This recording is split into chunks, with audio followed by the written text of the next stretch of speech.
یا رسول اللہ، ظالموں نے امام علی مقام کو شہید کر دیا. پوری ویڈیو بنائی. ظالموں نے اسی پر اکتفا نہیں کی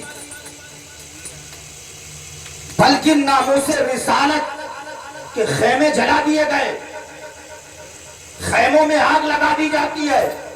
میں نے کتابوں میں پڑھا ہے کہ امام حسین کی بیٹی حضرت سکینہ کانوں میں بالیاں پہنے ہوئی تھی.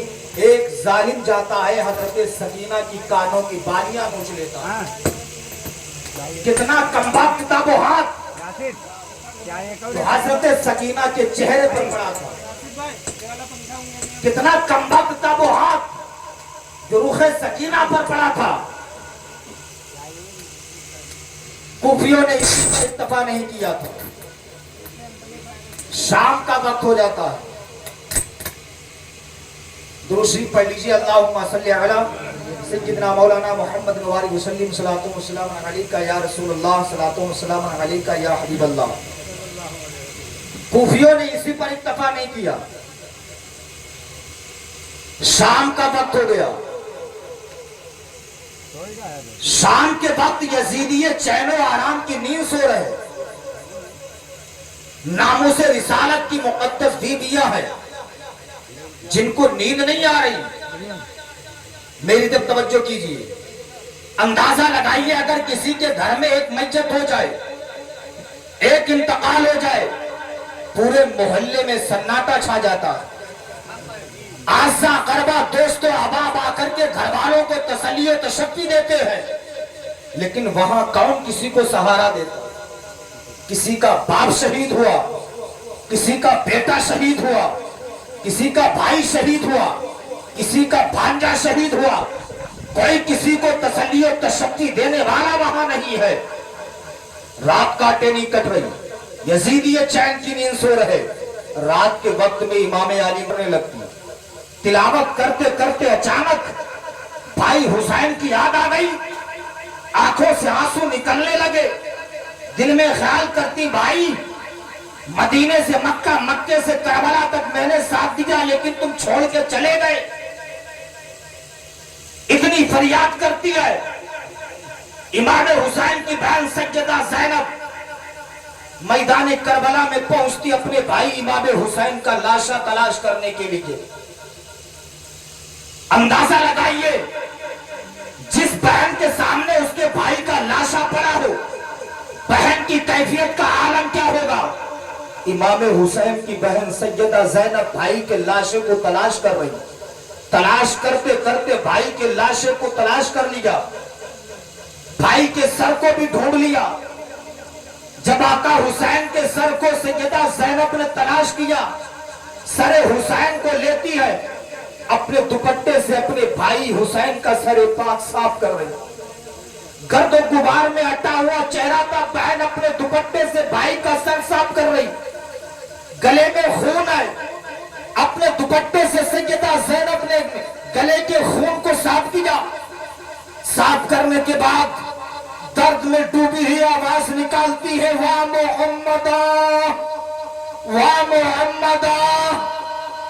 اندازہ لگائیے بہن اپنے بھائی کے سر کو صاف کرے، گلے سے لگا ہوا خون صاف کرے، بہن کی دل کی کیفیت کیا ہوگی.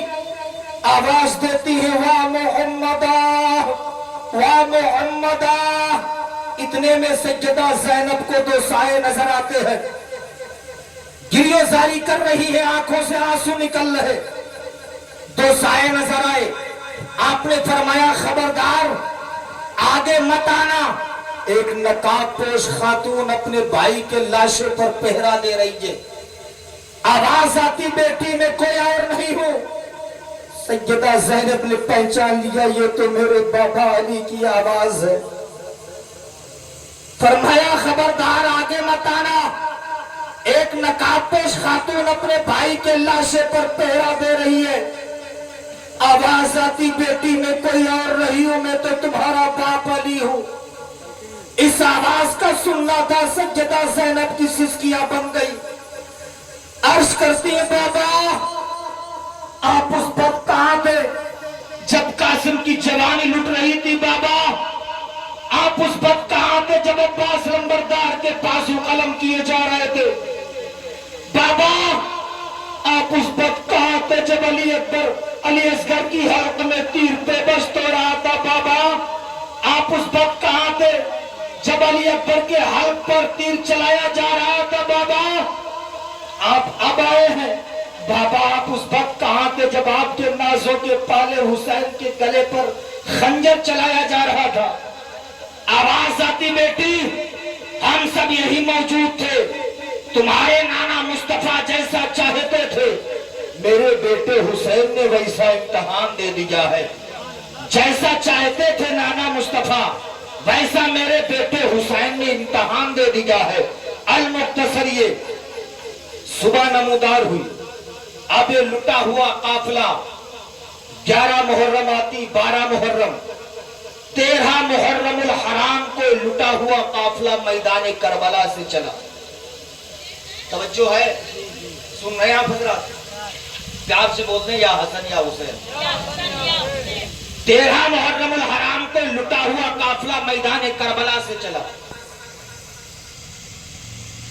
چلتا چلتا چلتا چلتا راستے میں بہت کرامتوں کا ظہور ہوا۔ 27 محرم الحرام کو شہر حلب سے 12 کلومیٹر پہلے ایک چوراہا پڑتا ہے، اس چوراہے پر ایک نابینا بھیک مانگ رہا تھا، علی کے نام کی خیرات دے دو، نبی کے نام کی خیرات دے دو۔ اس نابینا نے دیکھا کہ ڈھول تاشے بجتے ہی آ رہے ہیں، اس نابینا کو ایسا لگا کہ کوئی بارات آ رہی ہے۔ نابینا نے اپنے بیٹے سے کہا بیٹا جب بارات قریب آ جائے تو مجھے بتا دینا، ہم علی کے نام کی نبی کے نام کی خیرات ان سے مانگ لیں گے، بارات ہے تو ہمیں خیرات علی اور نبی کے نام کی زیادہ مل جائیں گے۔ اتنا کہا، کچھ ہی دیر کے بعد یہ لٹا ہوا قافلہ جب شہر حلب سے 12 کلومیٹر پہلے چوراہے پر پہنچتا ہے تو نابینا کے لڑکے نے دیکھا کہ یہ تو عجیب و غریب معاملہ ہے، نیزے پر کٹے ہوئے سر نظر آ رہے ہیں، قیدی لوگوں کو بنا لیا ہے، عورتوں کے ہاتھوں کو رسیوں سے پیچھے باندھ دیا گیا ہے۔ اس نابینا کے لڑکے نے کہا بابا یہ بارات نہیں ہے، یہ تو لٹا ہوا کوئی قافلہ ہے۔ نابینا نے کہا تو کیا ہوا، ہمیں تو نبی اور علی کے نام کی خیرات چاہیے۔ اب جب لٹا ہوا قافلہ قریب پہنچتا ہے وہ نابینا آواز دیتا ہے کہ اے لوگوں سنو، علی کے نام کی خیرات دے دو، نبی کے نام کی خیرات دے دو۔ آقا حسین کی بہن سیدہ زینب نے جب اپنے بابا علی کا نام سنا، نانا مصطفیٰ کا نام سنا، آنکھیں اشکبار ہو جاتی ہے، کہتی ہے یہ بھیک مانگنے والے ذرا میرے قریب آ جا، ایک مرتبہ اور میرے بابا کا نام لے لے۔ کئی مہینوں کے بعد کسی کی زبان سے اپنے باپ علی کا نام سنا ہے، بہت دنوں کے بعد کسی کی زبان سے اپنے نانا مصطفیٰ کا نام سنا ہے، اب وہ پھر آتا ہے، آنے کے بعد کہتا ہے مجھے علی کے نام کی خیرات دے دو، نبی کے نام کی خیرات دے دو۔ سیدہ زینب نے کہا ایک مرتبہ اور مانگ لے، اس نے کہا مجھے علی کے نام کی خیرات چاہیے، نبی کے نام کی خیرات چاہیے۔ اب سیدہ زینب نے کہا اے نابینا سن لے، اگر تجھے نبی کے نام کی خیرات چاہیے، علی کے نام کی خیرات چاہیے تو جا جس سواری پر امام حسین کی بیٹی سیدہ سکینہ بیٹھی ہے، اس سواری کے پچھلے والے پیر جہاں پر ہے اس جگہ کی مٹی کو ہٹا کے دیکھ لینا، تجھے علی کے نام کی خیرات مل جائے گی، نبی کے نام کی خیرات مل جائے گی۔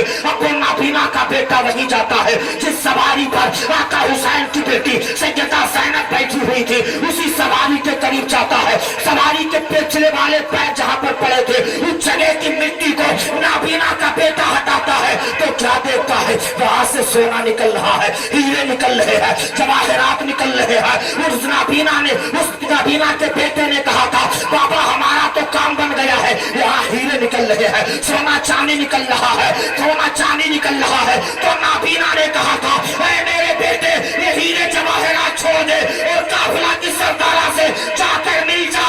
تو بیٹے نے کہا تھا بابا ایسا کیوں؟ تو نابینا نے کہا تھا اے میرے بیٹے سن لے، یہاں پر جو سونا نکل رہا ہے یہ اس بات کی دلیل ہے یا تو یہاں سے رسول اللہ کی بیٹی کا گزر ہوا ہے یا تو یہاں سے علی کی بیٹی یا تو یہاں سے علی کی بیٹی سیدہ طیبہ حضرت سیدہ زینب کا یہاں سے گزر ہوا۔ ماشاءاللہ، نعرہ تکبیر۔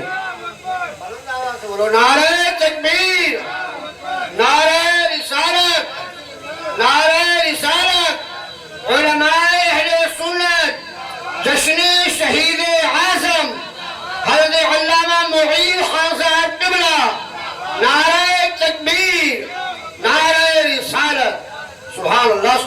اس نابینا نے کہا تھا یا تو یہاں سے نبی کی بیٹی کا گزر ہوا یا تو علی کی بیٹی کا گزر ہوا، یا نبی کی بیٹی کا گزر ہوا ہے یا علی کی بیٹی کا گزر ہوا ہے، اسی لیے یہاں سے سونا اور چاندی نکل رہا۔ کہہ دو سبحان اللہ۔ تھوڑی دیر اور سن لیجئے، مجھے معلوم ہے کہ آپ سوچ رہے ہیں جلدی مولانا ہٹیں ہم اپنے گھر بھگیں۔ 10-5 منٹ اور سن لیجئے، سارے لوگ کہہ دیں مچل کے یا حسن یا حسین۔ امام زین العابدین رضی اللہ تعالیٰ عنہ جب میدان کربلا سے واپس مدینہ شریف پہنچے تھے، جب مدینہ سے واپس، جب مکہ، جب کوفہ سے واپس مدینہ شریف پہنچے تھے، تو حضرت زین العابدین نے مدینہ شریف جانے کے بعد سب سے پہلا جو کام کیا تھا وہ یہ تھا کہ بھوکوں کو کھانا کھلایا کرتے تھے، پیاسوں کو پانی پلایا کرتے تھے، ایک بہت بڑے لنگر کا انتظام کیا تھا، اس لنگر کا نام لنگر حسینی رکھا تھا، لنگر کا نام لنگر حسینی رکھا تھا۔ یہاں جو بھی آتا تھا وہ کھاتا تھا، پیاسا آتا تھا پانی پیتا تھا، بھوکا آتا تھا کھانا کھاتا تھا، کھانا کھا کر کے چلا جاتا تھا۔ زین العابدین کی بارگاہ میں جو بھی پہنچتا تھا آپ اسے دسترخوان پر بٹھا کر کے اسے کھانا کھلاتے تھے۔ جب کوفہ میں مختار سقفی کا دور آیا،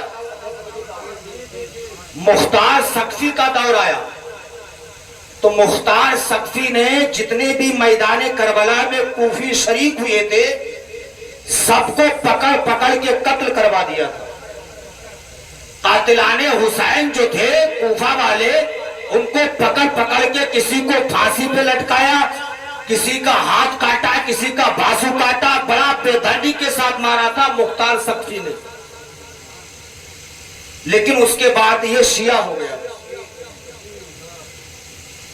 مختار سقفی نے جب بدلہ لینا شروع کیا تو شمر لعین جس نے امام علی مقام کے گلے پر خنجر چلایا تھا، جب شمر کو معلوم چلا کہ قاتلان حسین کا بدلہ لیا جا رہا، یہ کوفہ سے بھاگ کر کے مدینہ شریف پہنچا۔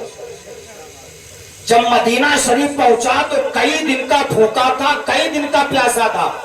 مدینہ شریف کے لوگوں سے پوچھتا ہے ہمیں بھوک لگی ہے، یہاں کہیں کھانے کا انتظام نہیں ہے؟ لوگوں نے فرمایا ہاں، امام حسین کے بیٹے زین العابدین ہیں جنہوں نے بہت بڑے لنگر کا انتظام کیا ہے، اس لنگر کا نام لنگر حسینی رکھا ہے، جو بھی یہاں بھوکا ہوتا ہے وہ وہاں جا کر کے کھا کر کے چلا آتا۔